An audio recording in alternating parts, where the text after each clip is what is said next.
সাকিব আল হাসানের বিষয়ে আমার বক্তব্য পরিষ্কার।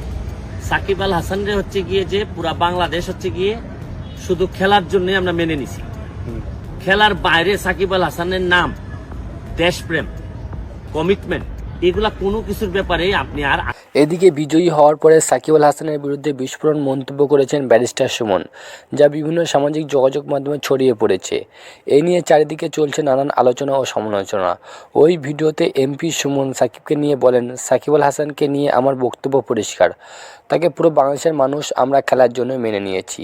খেলার বাইরে সাকিব আল হাসানের নাম, দেশপ্রেম, কমিটমেন্ট এসব কোনো কিছুর ব্যাপারে আর আশা করে লাভ নেই। তিনি আরও বলেন, সাকিব আপনি শুধু খেলার জন্যই রেখে দেন।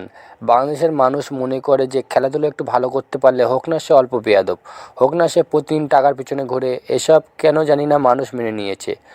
আমি এর বাইরে না, আমার কথা হচ্ছে সে অল্প বেয়াদব হোক, যা ইচ্ছে তাই করুক।